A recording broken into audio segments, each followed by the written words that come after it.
Good morning. So this is part 1 of Discipline by Rosalina Michael Ministries. But this will be specifically uploaded onto my channel of Psycho at Work. So my ministry is resilience, grace, forgiveness, repentance, self-awareness, emotional intelligence, boundaries, reconciliation. Depending on the context, depending on what you've been through, depending on what you feel is healthy for you on that day, in that month, in that year. So I'm a life coach and I'm a pastor. I write my own material that I work through with my clients. My main ministry is to help people learn what their boundaries are and implement their boundaries to create a peaceful environment in their life. So the specific topic today will be redirect and discipline. So I'm going to mention punishment, but I'm going to explain now that punishment is not what I think we should use with children of any age. I'm going to explain what punishment is and explain why I also attach timeout with punishment, because it can actually create abandonment or rejection wounds in children, and their brains are still developing. So even if you explain to them why you're separating them, it can create a wound, which creates a false belief in their subconscious mind. So redirection and discipline is connected to creating a secure attachment in your children. So whether you're a parent or whether you're a teacher, I think these forms of discipline are better to use in the long run with our children. To teach them socially acceptable behavior, but to teach them how to be emotionally healthy and to teach them what healthy relationship looks like at a young age. So redirection, it's a technique that involves changing the focus of the child's attention from an undesirable behavior to a more positive one. So if two kids are playing and they're 3 years old and there's one toy and they start fighting, you could pull out the blocks for your kids. So instead of saying, no, don't fight over the toy, you pull out the blocks. There's more than enough blocks, and you tell them to sit with you, and then they build with you. So there's more than enough blocks, and they work as a team to build something together. If there's more challenging behavior, such as a child biting another child or a child stealing somebody else's chocolate, you would take the child aside and you would discuss with them, and you repetitively do this kind of behavior with them. You'd ask them how they feel. You'd get them to talk about why they did what they did. You'd use a calming tone, and then when their brain, because there's only certain things that their brain has adapted to because they're children, so they will learn as their brain develops. They will develop certain emotions and they'll be able to process certain emotions. So just like you would teach your child to shower every day and brush their teeth every day and eat certain meals throughout the day, and then it becomes natural for them and becomes a habit subconsciously, you would do the same thing with this, where you would remind them and remind them and remind them until you start seeing that they naturally are operating that way when they play with their friends.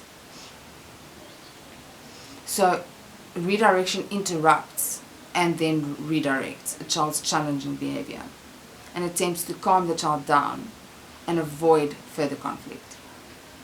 The caretaker is in control. So the caretaker can be the teacher or the parent, and then the child feels in control. That was interesting for me, that they feel secure and in control. So any undesirable behavior that would cause a need for redirection. Inappropriate, harmful, disruptive, unsafe, destructive. So that's stealing, that's lying, that's taking somebody else's toy and then running off with it. A solution: give them a choice. Set clear standards or expectations. So you tell them, this is not your toy. So you can ask if you can play with the toy, but if they say no, you need to accept it. Then you can either say, can we play together with the toy? But it's not okay for you to keep taking the toy if it's not yours. You would set clear expectations, such as, you can go here, but you cannot go here, and the reason you can't go here is this and this and this will happen. And every time they want to go there, you would redirect them. So you would still explain to them why they can't go there until their brain can fully understand. So they can't go, if they're 3, they can't go to the open swimming pool.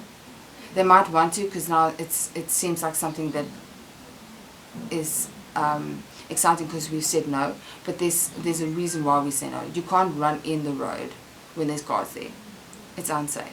So, but you would explain it, and then you would show them when they can cross the road, and can show them when this car comes, and if it touches you, it's going to hurt you. You would explain, you would set the clear expectations. Let them talk about their feelings. So if they did do something, ask them how do they feel. Acknowledge the feeling and help them to understand that just because they felt the feeling doesn't mean they can be rude to somebody else. But then also explain to them what they did wrong and explain to them what they should have done. Because they're little, they literally don't know. And you might have to do it repetitively until their brain grows and develops and it becomes part of who they are, part of their subconscious mind.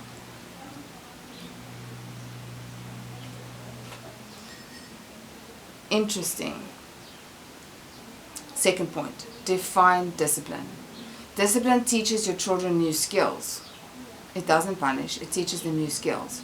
How to manage their behavior, how to solve problems, and how to deal with uncomfortable emotions. So when you feel very angry, or you feel very frustrated, or you feel livid, when you discipline, you talk to them.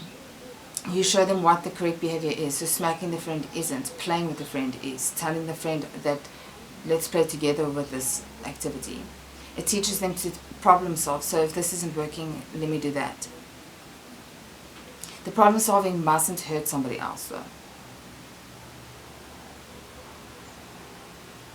It teaches them that they can have uncomfortable emotions and how to process those uncomfortable emotions. So for me, angry is an uncomfortable emotion.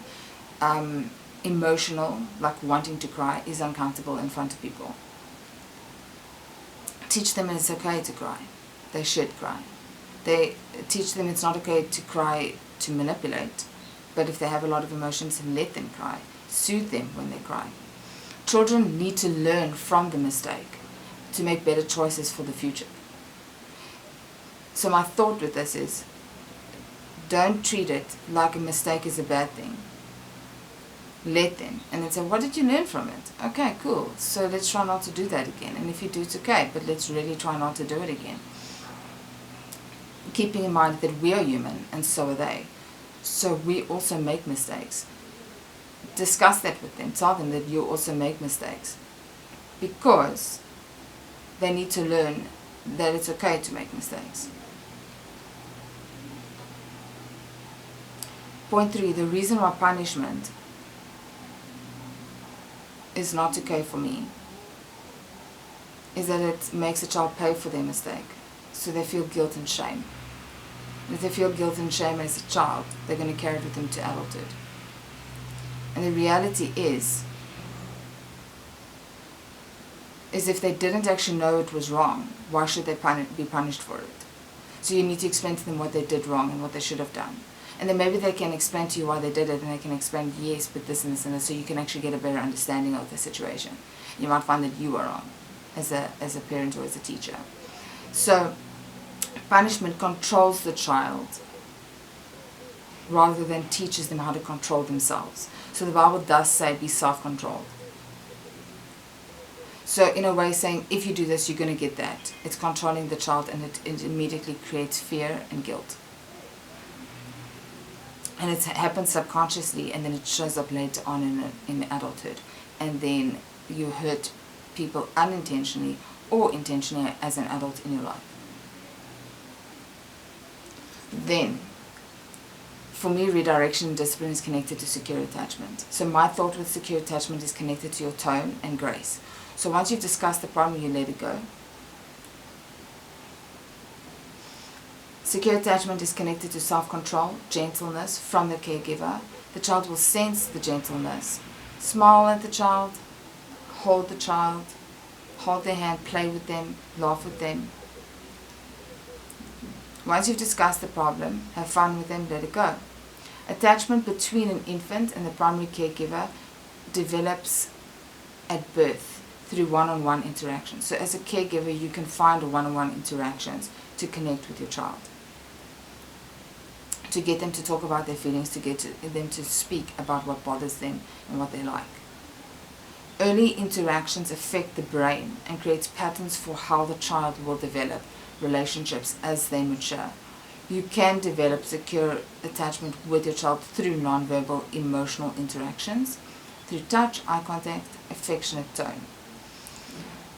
So redirect and discipline for me is connected to secure attachment. The reason I bring up punishment is because I don't believe in it, so I think we should stay away from it.